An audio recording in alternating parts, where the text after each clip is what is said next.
Hello and welcome to the Software Engineering Unlocked podcast. I'm your host, Dr. Michaela, and today I have the pleasure to talk to Laurie Barth, also known as Laurie on Tech on Twitter. Laurie is a staff engineer at Gatsby, where she works on the learning team. Laurie is also an egghead instructor and a vivid conference speaker. I love following her content on Twitter, where Laurie always asks many thought-provoking questions and helps people increase and reflect on their skills as a leader. So thank you, Laurie, for being on my show today. Yeah, I'm excited to be here. Laurie, I would like to start with your role at Gatsby. I think you recently transitioned to Gatsby. What do you do on your day-to-day work? What does it look like on a day-to-day basis to work there? Yeah, so I started here in October. No day is the same. I think kind of all software engineers can say that in one way or another. But my job is really to teach in whatever form that may take it, to help people understand how to use Gatsby. And that means every day is a little bit different. Some days I'm collaborating with teammates. Some days I'm writing documentation. Some days I'm prepping for a webinar or a talk. Other days we're, kind of in the planning stages and looking at what do we want to do next? How do we want to be innovative? I think a lot of people kind of know Gatsby, and our documentation experience and our learning experience is something that's a little bit unique. We put a lot of focus on it and we spend a lot of time on it. And so we're always looking for ways to kind of change our approach and improve it and make it a learning tool that can be helpful to all kinds of different people who kind of understand and get their knowledge in different ways. So yeah, that's my day-to-day is that there is no day-to-day. I wake up, I go to my office in my house, I sit down at my computer and say, okay, what am I tackling this morning? Okay, yeah, sounds really exciting. And would you describe your role a little bit like a developer relations or a developer advocacy role as well? It sounds for me a little bit like that. So yeah, there are some similarities. There's certainly some overlap in terms of the fact that, we're an open source project. And so every time I'm reviewing someone's PR or maintaining the project or the docs, I'm interacting with the community. My goal is always to make sure that our docs and our learning experience is something that works for developers, because developers are our users. But it also diverges in some other ways in that, it's not my job to say, be traveling all the time or to spend all of my time on Twitter, even though jokingly it may seem like it. It's not necessarily my job to do all of that interaction. I do it because I enjoy it. But my focus is a little bit more laser focused on specifically teaching and learning instead of advocating for Gatsby as a platform or a product. Okay, so you said that the learning experience is different or unique and, well, different than others. So what would you say makes it unique? What's different there? Yeah, so if you go to the Gatsby documentation site, you'll see, it's all on gatsbyjs.org for people who don't know. You'll see a bunch of different tabs, and one of them that a lot of people talk about is that we have a tutorial tab. And under our tutorial, you do kind of a soup to nuts walkthrough of how to put together a Gatsby site with all kinds of different bells and whistles. And I saw this great quote that Dan Abramoff tweeted yesterday that was, assume zero knowledge and infinite intelligence. And so that's exactly what we do. We believe that absolutely everyone has the capacity to learn this. We try and make it as straightforward as possible, but we also start from the very basics of what you need to know. We talk about how to install Node on your computer. We talk about how to set up Git or install that if you don't have it, because we're lowering the barrier to entry for creating performance sites that have a great ecosystem of plugins and all of these other things. But lowering that barrier to entry means meeting people at whatever level they're coming into the process. So if they're already a software engineer, they may start at step one of the tutorial. If they're already someone who knows React, they may start a little bit later. But it's about making sure that everyone's experience is covered in our learning tools. Yeah, I really like this philosophy. Yeah, it resonates a lot because sometimes if you're starting out, I actually made the choice last year to use Hugo for one of my sites just to try it out, right? And if you're really new to something, you're dependent on the ecosystem that's around, right? So you have to decide whether or not the documentation is good enough that you can invest in that technology, right? So one of my questions is, do you see that from the adoption patterns, right? That there are different groups of people adopting Gatsby than other static site generators? Yeah, so I can't necessarily say it from a data-driven perspective. I've seen various sets of data, but nothing that I could kind of recall off the top of my head. But I can, from an anecdotal point of view, say that we hear a lot about how our documentation helps people onboard a lot faster. We hear a lot from people who say getting started with Gatsby was easy, and that's our goal. And so I would hope and assume that that has some impact on adoption of the technology. But I don't want to kind of take my anecdotal evidence and turn that into hard data. I know there are other people at the company who probably do have that data and can, point out and say, yes, Laurie, that's a thing. But it's nothing that I can kind of like cite right now. So I wouldn't want to speak out of turn. Yeah, sure.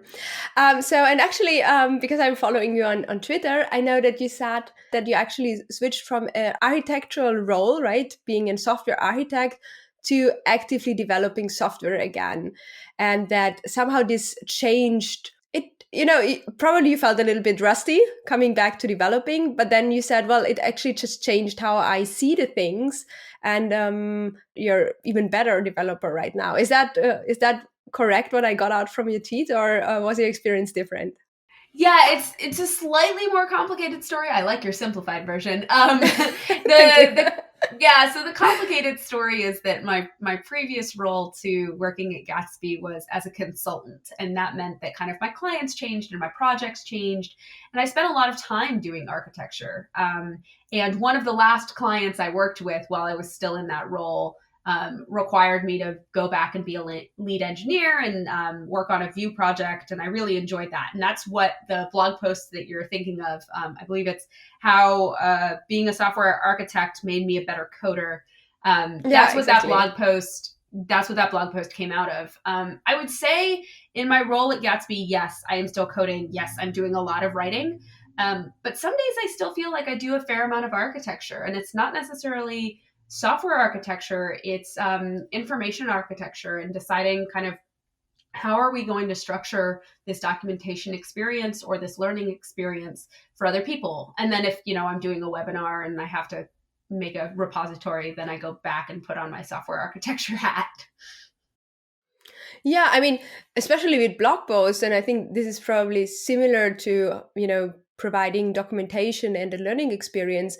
I start writing something and there comes, more and more things, and I'm getting down a rabbit hole. And then later on, I decide, well, actually, I have to structure the whole thing again, right? Which is very similar to architecture, right? Where we have to think, okay, which parts are actually belonging together?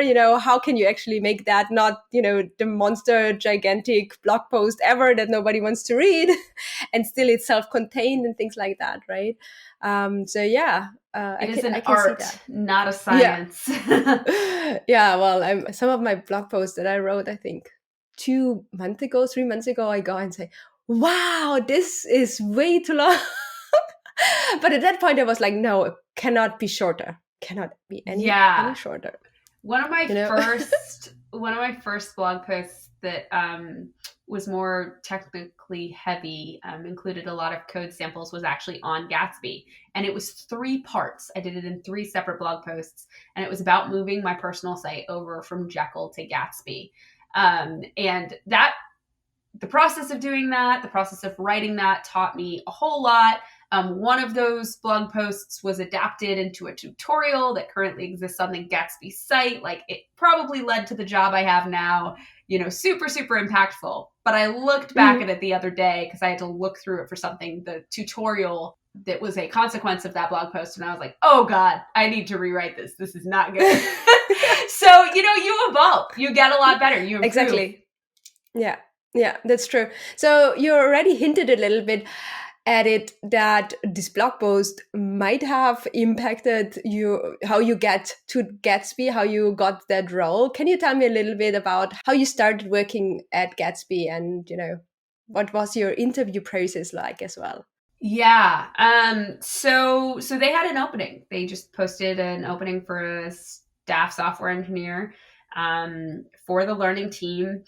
And at the time, I had been doing a lot of content creation. I was a new egghead instructor. I was writing a blog post every week. I was doing a lot of speaking. So kind of what most people would consider kind of traditional DevRel activities, but I had much more of a specific learning bent to it. For me, I had never been representing a company and then hearing from developers and bringing that information back to a product team, which is what a lot of DevRel people are doing. My experience had just been, I was working for a consulting company. I was learning a lot, working on a lot of different projects, and I wanted to be able to teach people the things that I had learned. So I applied to the job after talking to a handful of people on the team and said, hey, tell me more about this job. Will I only ever be writing? The answer is no. The days you get to write are the good days that you have focus time because you don't have a million other things to do. The interview process was honestly pretty extensive. And I tend to, people who follow me on Twitter know that I'm anti arduous interview processes. I don't like whiteboarding. I think algorithms are kind of a ridiculous benchmark. So it says something that I went through a set of interviews that were pretty long, but none of them were any of those things. So my first round was just a quick conversation about the job and my experience. My second round was, I think, an hour-long conversation with my now boss, Marcy Sutton, who people may have seen. She's awesome. You should follow her and just love everything she does because it's amazing. And then my next round was to write a short blog post based on, there were 3 different prompts I could choose from. That felt very natural to me. It's very much like the work that I do now on the job. Then I had another call that was a pairing session, but the pairing session was about, working with GitHub and reviewing PRs and, being an open source maintainer. And then the last round was a paid project. And again, there were 3 different things I could pick from to do. And so it's 5 rounds. Like if you tally all that out, that's a lot of rounds. But they do certain things well. They pay you to do the kind of take-home pieces of it. They time box them, and they want you to actually fit in that time box. But they also give you flexibility about when you're using your time for that. But everything I did in that interview was directly related to work I would do on the job. And for me, that was the benchmark. Mm-hmm. And so when you say they time box it, how long does such a take-home exercise or a project take? Yeah, I don't specifically remember the blog post one, but I remember the final project. They said, please spend no more than, I can't remember if it was 2 or 4 hours. But it was specifically time boxed to that. And I held myself to that. I turned in something that wasn't perfect and polished, but I spent the time I was going to spend on it. And I wanted to be honest about that, because I think when you're going through an interview process, it's incredibly tempting to want to get everything right and spend extra time if you have it, and then kind of say, oh, I only spent this much time, and like sneak in. But that's not a realistic view of what you can contribute and get done. And you don't want them to come in with an inflated view of that, because then you're going to spend, 60 hours a week trying to do what they think you can do in 40 hours. And nobody wants that. That's recipe for burnout.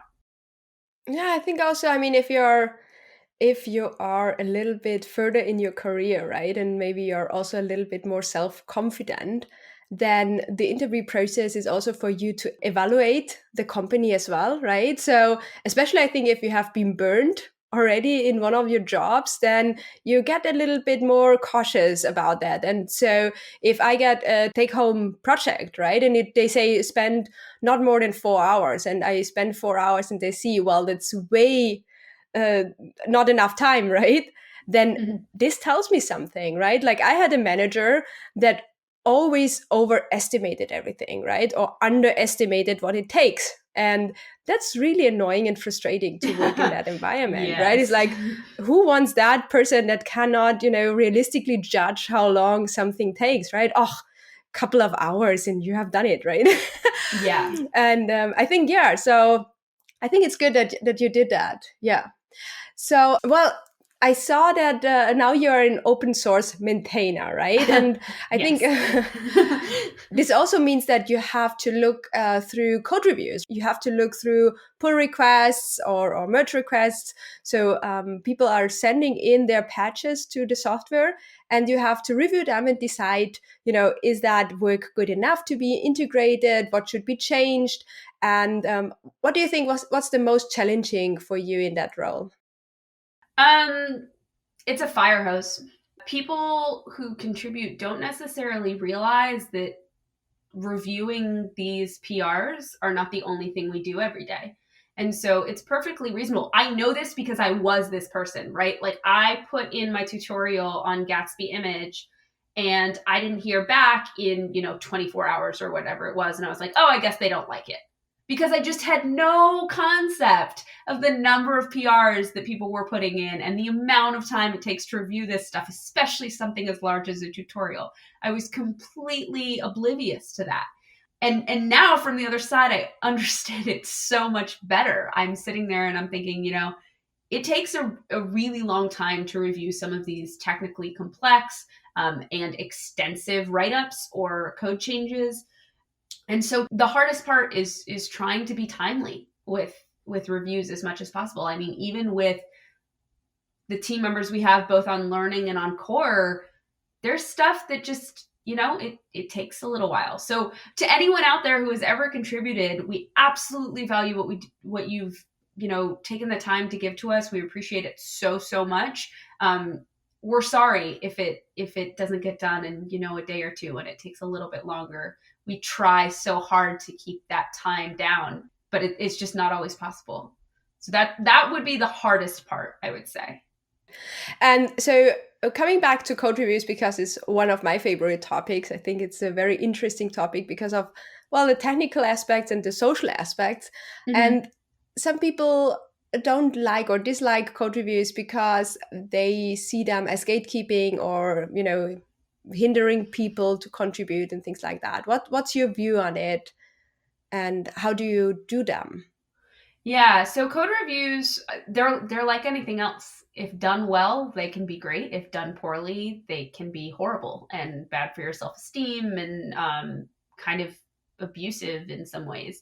So code reviews for us are important because they're how we vet stuff that's coming into the project. It's open source. We want to make sure we're not including stuff that's going to break behavior for other people. We want to make sure that it's going to be useful to not just the person who wrote it or produced it.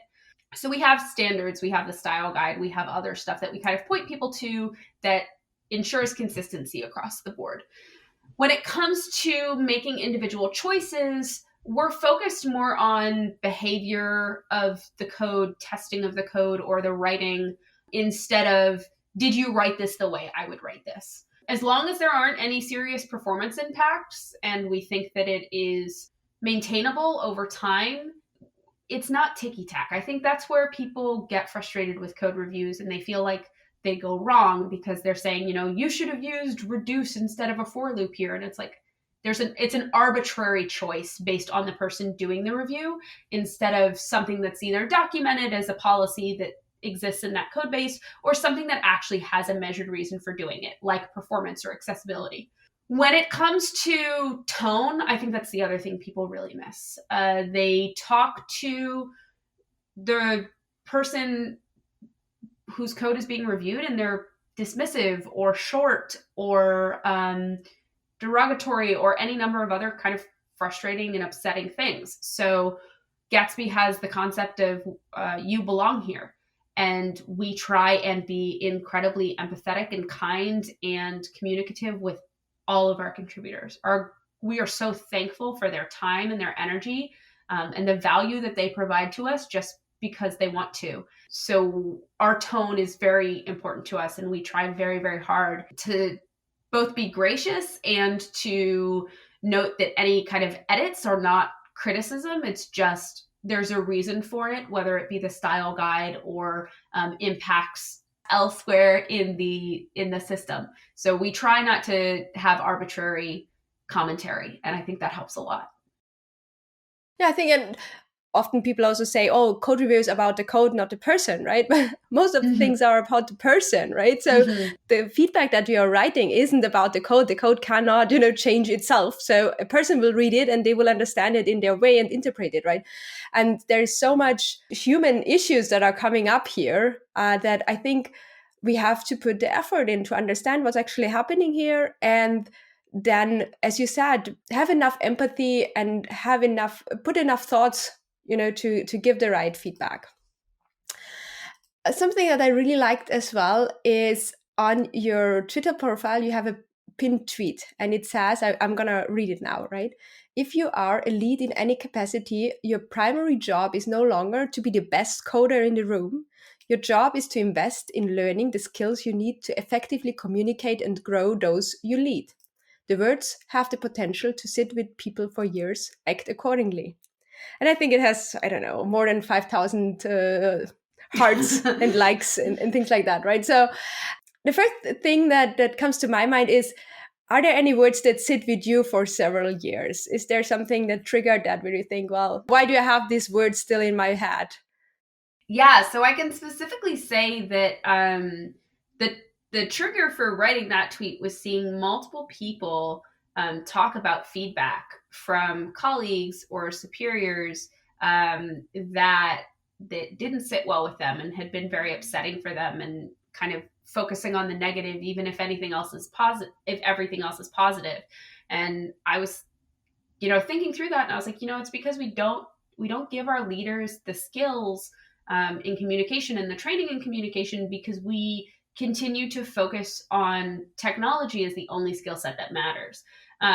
Because we promote people because they're really good coders. They're the best coder in the room, and now they should be a manager, when really those are, quite different skill sets. And the best coder in the room may be the person who should be manager, but they should get that job because of their potential in management skills, not their code skills. A lot of people disagreed with that tweet. Interestingly enough, they were like, I won't respect, a leader who doesn't code better than I do. And I'm like, okay, well, that's your prerogative.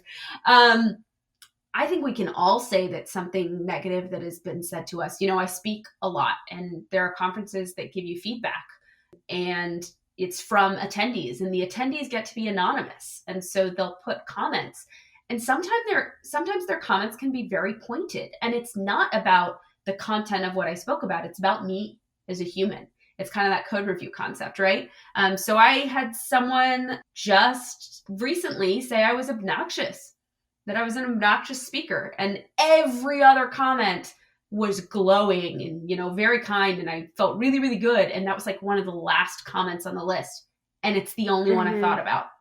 For 2 days, it was the only one I thought about. And so I think that can absolutely be telegraphed to a situation you can see happening with a manager or a leader, where that's all you're going to hear. And so you need to be intentional. You need to think about how you're giving that feedback, how you are being critical if you need to be, but in a way that's actionable and constructive, instead of just pointing out something someone did wrong. So how do you deal with that? How do you shake that off if somebody says you're obnoxious? I don't know that there's any one right answer. I think in the case of, getting that as speaker feedback, I would love organizers to pay more attention to that and filter their feedback. I don't think they need to be sending those comments out without filtering them first, especially for people who haven't been speaking as long as I have. If that's their first experience, that might deter them from speaking again, and we don't want that. There is a very clear line between feedback that you can actually do something about, and that is constructive, and feedback that is just dismissive. So it doesn't feel good to get feedback where someone says, hey, you explained this thing wrong, you used this word and it's really that word. Like, that doesn't feel great, but it's at least actionable. You can change that for next time. You can improve. If someone says your voice is shrieky, there's nothing you can do about that. And it just feels bad. And there's no real solution to that. Some people don't even give it a second thought. But other people linger on that. I think a lot of people linger on that. And the best thing I can say to you is, if you're looking for feedback, if you're looking for ways to improve, ask people you trust. Ask people to review your code that you know will give you the time and the attention and the thoughtfulness that you deserve. Same with reviewing your blog posts or a talk you're giving. And try not to look at or even listen to the anonymous feedback. Those people don't necessarily have the time or attention or incentive to be as thoughtful or intentional with what they're saying. Yeah, I like also what you said about the conferences, right? I mean, this is a community that's actually moderated, right? So there are conference organizers, and it's their responsibility to moderate the feedback. Why would you get a feedback like that? I mean, maybe they shouldn't censor it. So if you really want it, they could send it to you. But as a default, everything that's just, hater comments, I would filter that out and say it just creates a toxic environment. And the same for communities. I have been part of several communities online now, and I think it really depends on, the moderation of the communities. And I think if it starts off with a good moderation, so maybe there are 1, 2, 3 people that really take care of keeping the trolls out and setting the tone, then people understand what's accepted and not, and it will start to self-regulate. And those are wonderful places to be in. And then you see those communities that don't have such a moderation, and they really get, they can be super toxic places. I don't know why people, I think that most of the time those places are for all the people that want to be toxic, right? Hacker News, for example. I mean, how often do I go there and then they're tearing apart a blog post, but the comments say, oh, I didn't read the blog post, but, it's complete full of shit. And I'm like, you didn't read it. I mean, you start your whole conversation with I didn't read it, and then you're ripping it apart. It's how? Yeah. So it must be really they must be outliving something that makes them feel good. Yeah, something like that. I don't think know. There's also I said, there are people who just let it roll off their backs. I think a lot of the people who speak that way and kind of let their opinions flow no matter what, if someone said it back to them, they wouldn't care. And so it's not always true, right? Some of those people would be deeply affected by it. But for people who, don't really care about other people's opinions or don't take feedback seriously because they're so overly confident in themselves that that person couldn't possibly be right, they don't really give it a second thought. Because if you show hurt to something they say, they're like, well, you shouldn't do this job, because if you can't take it, you need to be able to just move forward and have enough confidence in yourself. And so it's different mindsets. It's people whose personality types are different. It's people whose levels of empathy are very different. And, I can't say I agree with their view, but there's definitely a group of people out there who just, you can say whatever you want to them. They'll say whatever they want to you, and they don't think words matter. Well, I would like to bring that conversation back to the workplace because, the internet is somehow unlimited, right? So everybody can, in some capacity, contribute there. But the workplace is a little bit it's a more closed environment. So people are actually hired into that environment, so there's a little bit of, do we actually belong together? How do we work together? So I think it's a different group of people. And also they are face to face, they're in real life, or if they're remote, right, in real chat or whatever. But there's this concept of psychological safety, and that describes if people on the team can take risks, interpersonal risks, and whether or not they dare to do that, and if they will face consequences for that, right? Let's, for example, say your boss tells you something, presents a project, is super energized and thinks that's the best thing ever. And then you listen to it, you really give it a listen. And after an hour listening, you don't understand why. You don't understand the motivation. You think it's strategically not a valid next step, something like that.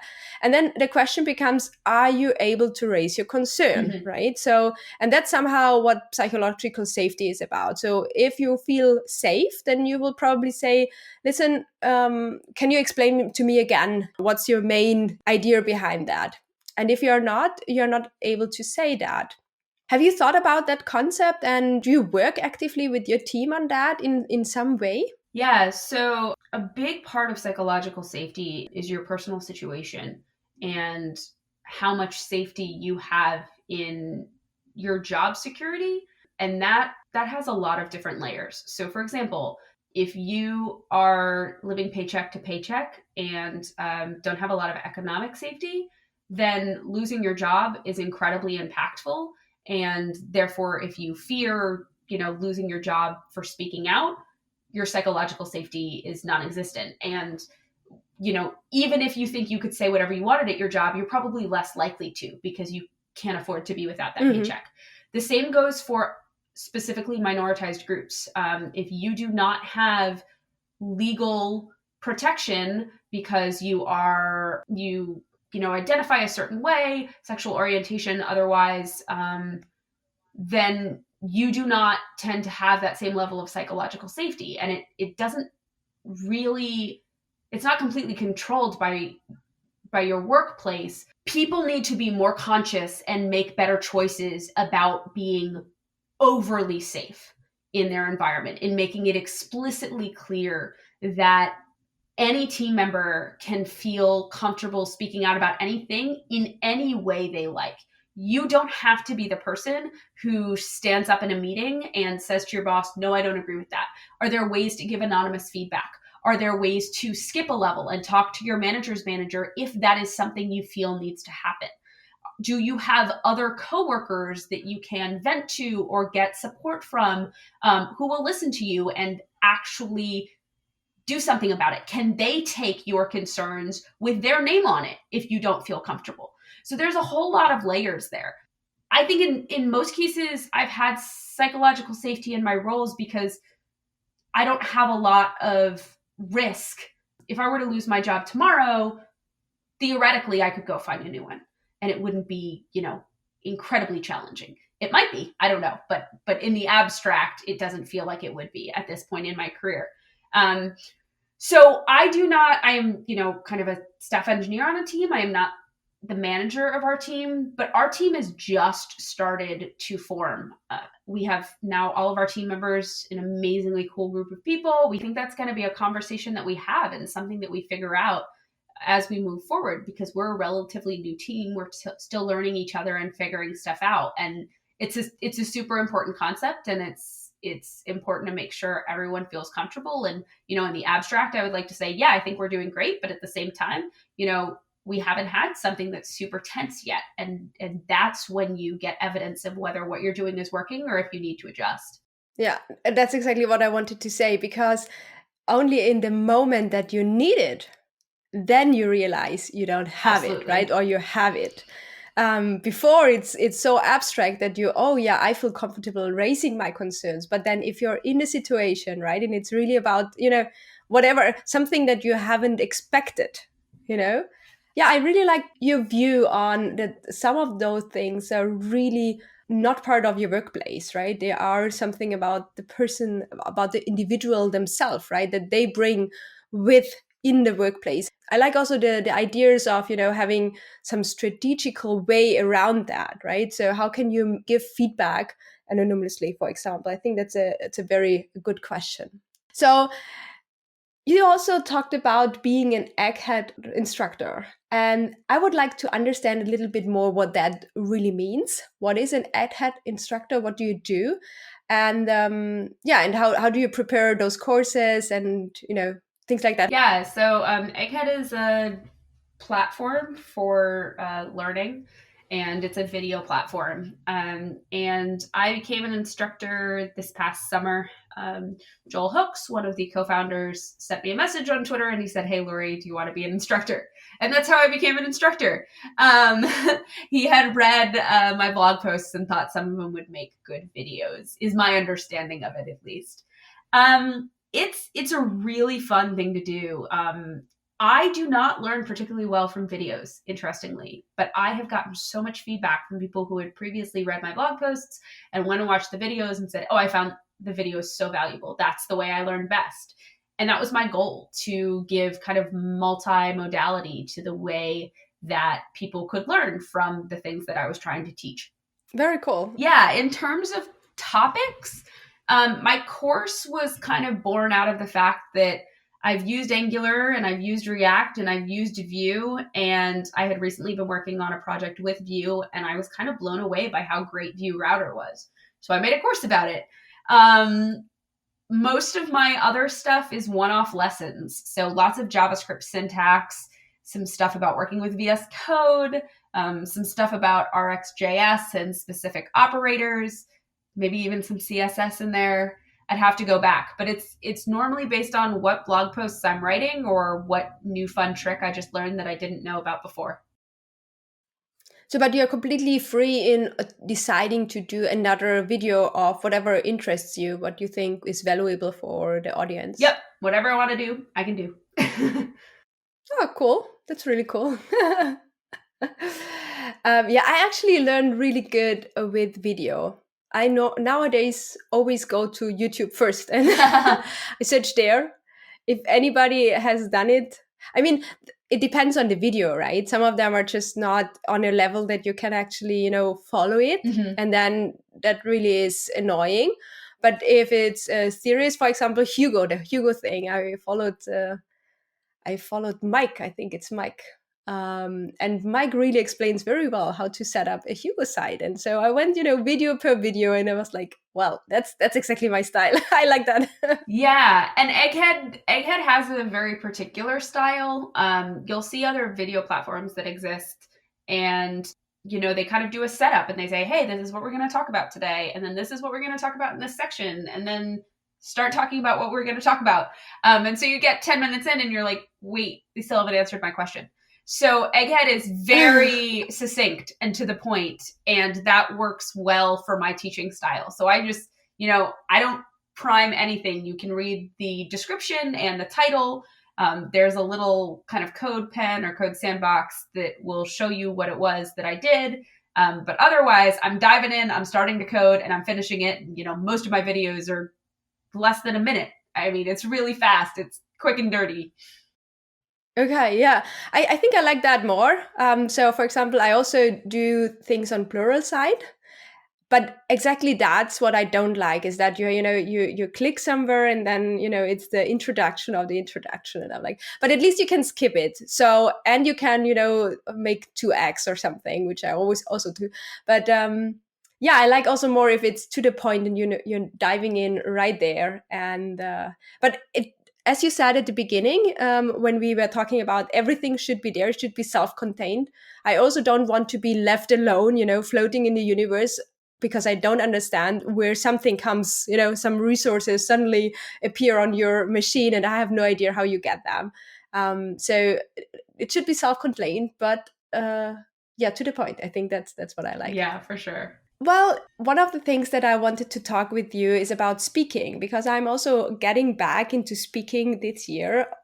Just a few conferences, because I have 2 kids, so I'm not going to fly around every month. But I see that you are almost never at home. At least it looks like that. If I look at your speaking website, I'm like, okay, Laurie lives around the globe. I live in hotels. Yeah, how do you balance speaking with your day-to-day work at Gatsby? And are the speaking engagement part of your work at Gatsby, or how does that work? Yeah, so a lot of the speaking engagements you'll see is actually last year. And last year was a year where I applied everywhere. I was interested in doing more speaking than I'd done before. And it went better than I expected. And by the end of the year, I was getting a lot of acceptances, and I still hadn't learned the word no. I didn't know that you could get accepted somewhere and turn them down. That was not a concept I grasped. I was like, why would I do that? I applied, so obviously I should say yes. Well, I applied without the context that I'd be at 3 other places in the same month. So this year is going to be a little bit different. I'm scaling back quite a bit. The goal is to not be more than 1 place in any given month, including personal travel. There's certain months where I'm in 2 places, but I have the entirety of 2020 for me is basically booked out and scoped out. I think we benefit from it as a company in the sense that I get to go out and talk to people who use Gatsby and learn from them and get feedback from them directly. That's kind of what a lot of dev advocates are looking to do. They're looking to hear from users and customers in that space. For me, it's an opportunity to teach. It's an opportunity to see what is effective in my teaching, kind of in a real world scenario, see people's facial expressions and engagement and see what's working and what's not working. And it's something I enjoy doing. I work remote. I work from my house, so I like to get out every now and again. But there's definitely a balance that needs to be struck there. And depending on what your job is, sometimes, it is your job to go out and travel around the world.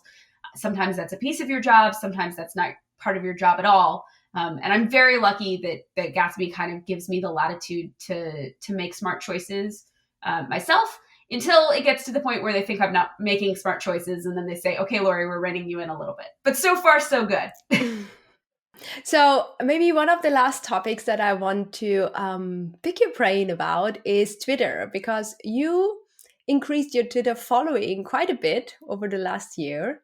And I see I see that you have a very engaged audience, that you build a community on Twitter. And I think that's something that I would like to do as well. I would rather have a small community than a large audience, right? Mm-hmm. So I really like if people are writing back, if I, hear about them. But I would like to understand what Twitter means to you. And how do you use Twitter to really engage with people? I see that you are asking a lot of questions.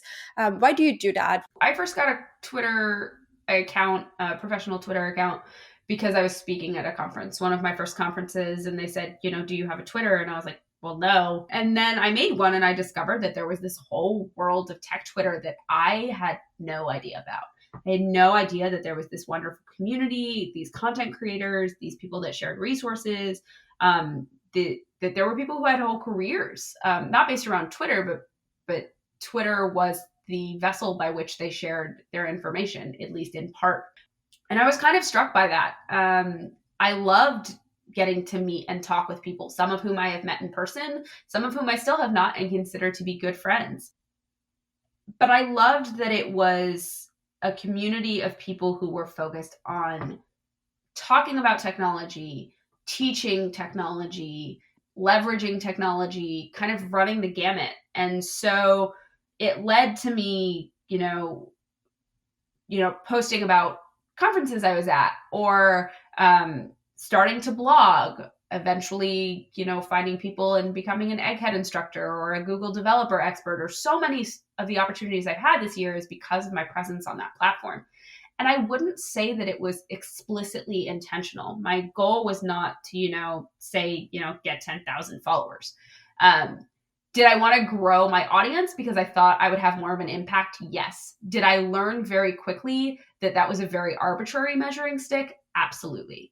So I think what you'll recognize very quickly is if you do start to grow your audience and engagement, like you said, are not the same thing. And engagement is something you have some control over, but not actually as much as you think. The algorithm has a lot of control over that. So for example, if I go on vacation and I put down my phone because I want to, I'm going to see a huge drop in the number of people who engage with me. And it's not because the people who like what I write have disappeared. It's because they're not seeing what I tweeted on their feed. It's just not getting picked up.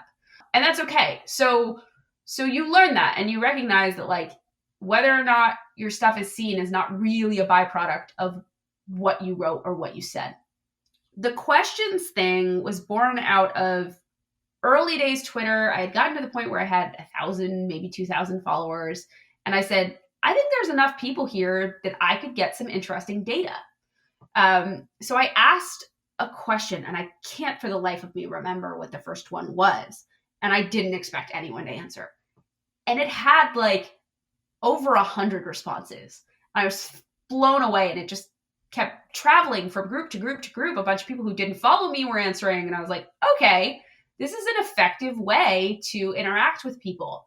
And I found that I just really liked coming up with interesting questions. I found that they made people think. I found that it was a unique way of interacting on Twitter because so many people want to be heard. or want people to hear them instead of wanting to listen to other people. I think it also gives people who have a smaller platform, you happen to comment on my question and someone liked your answer, well, they're now exposed to you as a potential person that they want to follow or learn from. So there's lots of layers there that I thought were really interesting. And so some, months I'll go by and not ask any questions. And some days will be, lots of questions. Today, I randomly thought of a question that I thought was kind of funny and silly and just seemed like fun. I was curious if someone wrote a biography about your tech career, what would the title of it be? And I've been laughing all morning at the responses. So, sometimes it's just, put a little bit of levity in someone's day. And sometimes it's what are people working on? Sometimes it's, how do you learn best? Because that directly goes to what I do. It varies. Yeah, I really like to ask questions as well. So that's probably why that's so interesting to me, because I'm a super curious person and I always want to know how others see the world, right? And especially if I have researched something for several years, then having fresh ideas or a fresh, perspective on something really, really is super valuable. But yeah, as you said, the Twitter algorithm doesn't always make it really easy, because you are asking a question and I wait for answers and then nobody answers and I'm like, but yeah, if people answer, I'm really super happy always. So yeah. So Laurie, I think that we actually reached the end of my show. Do you want to, talk about something that we haven't covered yet? No, I think we talked about some fun stuff. The only thing I would say is feel free to, tweet at me if you think of anything you'd like to ask. I am Laurie on Tech on Twitter. I write a number of blog posts about JavaScript, web technologies, other stuff. I do the egghead stuff. I speak at conferences. If you ever see me in the wild, please come up and say hello. Yeah, I will put everything in the show notes. And I just want to thank you for this really well-rounded interview. I learned a lot today from you. Thanks for taking the time. Yeah, absolutely. Thanks so much for having me. I appreciate it. I hope you enjoyed another episode of the Software Engineering Unlocked podcast. Don't forget to subscribe, and I'll talk to you again in 2 weeks. Bye!